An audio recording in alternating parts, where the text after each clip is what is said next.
নমস্কার বন্ধুরা, শান্তি রান্নাঘরে সবাইকে স্বাগত। আজকে আবারও চলে এসেছি আর একটি সুস্বাদু রেসিপির সঙ্গে। পুজোতে আমরা ষষ্ঠী, সপ্তমী, অষ্টমী এই 3 দিন কিন্তু নিরামিষ খেয়ে থাকি অনেকেই। আর এই নিরামিষে 3 দিনে 3 রকম মেনু থাকলে কিন্তু খুবই ভালো হয়। তাই আপনাদের জন্য নিয়ে চলে এসেছি পনিরের একটি নিরামিষ রেসিপি, যা খুবই সহজে আপনারা বাড়িতে বানিয়ে ফেলতে পারবেন। তাহলে চলুন দেখে নিই এই পনিরের রেসিপিটি বানাতে কী কী লাগছে এবং কিভাবে বানানো হচ্ছে। আজকে বানাবো দই পনির।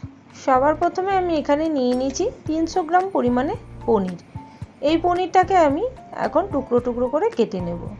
পনিরের টুকরোগুলো আপনারা যেরকম সাইজের চাইবেন সেইভাবেই কেটে নিতে পারবেন, তবে এখানে আমি চৌকো শেপে কেটে নিচ্ছি। দেখুন, এইভাবে কিন্তু পুরো পনিরটাকে চৌকো শেপে কেটে নেব। পনিরটা কাটার পরে আরও কিছু মশলা লাগবে। এখানে মূল উপকরণ দইও লাগবে, সেগুলো আমি নিয়ে নেব এক এক করে। এখন দেখুন, পনিরটা কিন্তু সম্পূর্ণটা কাটা হয়ে গেছে।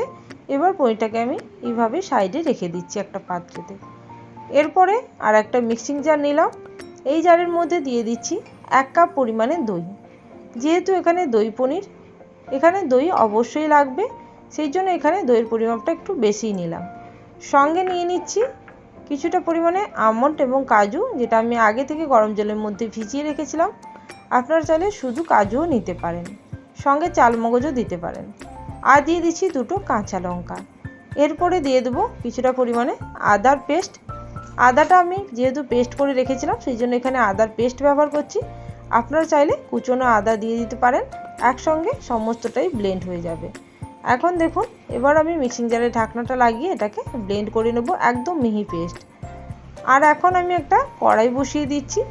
এই কড়াইয়ের মধ্যে দিয়ে দিচ্ছি সবার প্রথমে সাদা তেল। সাদা তেলের মধ্যে আমি পনিরগুলোকে দিয়ে ভেজে নেব। তেলটা গরম হয়ে গেছে, এবার আমি পনিরগুলোকে এক এক করে দিয়ে দিচ্ছি।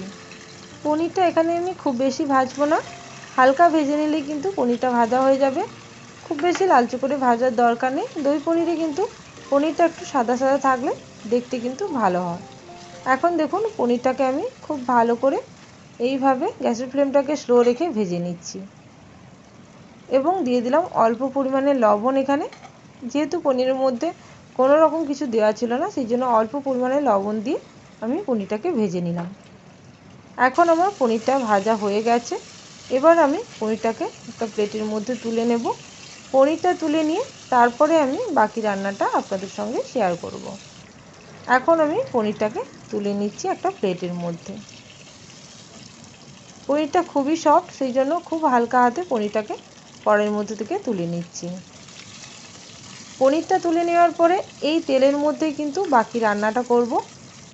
এখন আমি এই কড়াইয়ের মধ্যে দিয়ে দিচ্ছি গোটা গরম মশলা, সঙ্গে দিয়ে দিচ্ছি 2টো জয়িত্রী, ছোট ছোট টুকরো করা জয়িত্রী দিলাম, আর সঙ্গে কিন্তু এলাচ, লবঙ্গ এবং দারচিনি টুকরো দিলাম। এবার আমি আগে থেকে পেস্ট করে রাখা দইয়ের মিশ্রণটা দিয়ে দিলাম এই কড়াইয়ের মধ্যে। এবার ভালো করে মশলাটাকে কষিয়ে নিতে হবে। যতক্ষণ না তেল ছেড়ে আসছে ততক্ষণ পর্যন্ত কিন্তু কষাতে হবে। আর এর মাঝে আমি দিয়ে দিচ্ছি কিছুটা পরিমাণে লবণ, একদমই স্বাদ অনুযায়ী লবণ দিলাম। সঙ্গে দিয়ে দিচ্ছি কাশ্মীরি রেড চিলি পাউডার কালারের জন্য। আর এখানে যেহেতু কাঁচা লঙ্কা পেস্ট করা আছে, সেই জন্য ঝালের ভাবটা কিন্তু এখানে আর দরকার নেই, সেই জন্য আমি শুধুমাত্র কালারের জন্য কিছুটা পরিমাণে কাশ্মীরি রেড চিলি পাউডার দিলাম। এখন মশলাটা দেখুন অনেকটা কষানো হয়ে গেছে। এবার আমি 1 টেবিল স্পুন পরিমাণে দিয়ে দিলাম চিনি। যেহেতু এখানে দই দিয়েছি, অবশ্যই চিনিটা দিতে হবে টেস্টটাকে ব্যালেন্স করার জন্য। এখন দেখুন মশলাটা কিন্তু কষানো হয়ে গেছে, তেল ছেড়ে দিয়েছে। এবার আমি প্রয়োজন মতো জল অ্যাড করে দেবো। এখানে প্রায় 1.5 কাপ মতো জল অ্যাড করলাম।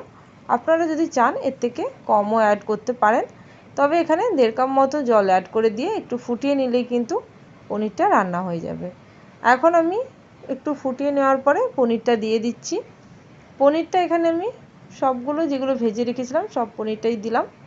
পনিরটা দেওয়ার পরে আবারও হালকা হাতে এইভাবে নাড়িয়ে কিন্তু মিশিয়ে নিচ্ছি গ্রেভির সঙ্গে।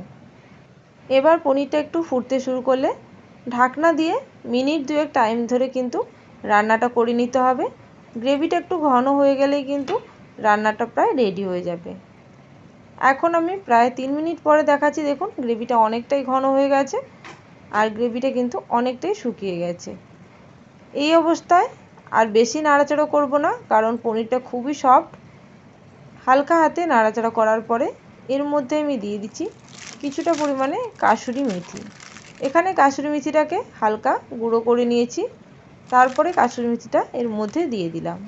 কাসুরি মেথি দেওয়ার পরে কিন্তু এর টেস্টটা আরও ভালো আসে। অবশ্যই কিন্তু কাসুরি মেথিটা দেবেন। কাসুরি মেথিটা দিয়ে একটু হালকা হাতে নাড়াচাড়া করে নিলাম। একদম শেষে দিয়ে দেবো অল্প পরিমাণে ঘি। ঘিটা এখানে অবশ্যই দেবেন, যেহেতু নিরামিষ রেসিপি, সেই জন্য ঘি দেওয়ার পরে কিন্তু টেস্টটা আরও বেশি ভালো হয়। ঘি দেওয়ার পরে ভালো করে মিশিয়ে নিলেই কিন্তু রান্নাটা একদম রেডি। গ্যাসের ফ্লেমটাকে অফ করে দেবো এবং রেসিপিটি সার্ভ করে দেবো। তাহলে বন্ধুরা, রেসিপিটি যদি ভালো লেগে থাকে অবশ্যই কমেন্ট সেকশানে জানাবেন। আর যারা এখনও পর্যন্ত চ্যানেলটিকে সাবস্ক্রাইব করেননি, অবশ্যই চ্যানেলটিকে সাবস্ক্রাইব করে নিয়ে পাশে থাকা বেল নোটিফিকেশানে ক্লিক করে রাখবেন, যাতে আমার চ্যানেলে কোনো নতুন রেসিপি আসার সঙ্গে সঙ্গে আপনাদের কাছে সবার আগে নোটিফিকেশান পৌঁছে যায়। তাহলে বন্ধুরা, আজকের জন্য এই পর্যন্ত। আবারও চলে আসবো নতুন কোনো রেসিপি নিয়ে। ততক্ষণের জন্য সবাই ভালো থাকবেন, সুস্থ থাকবেন। Thank you for watching my video.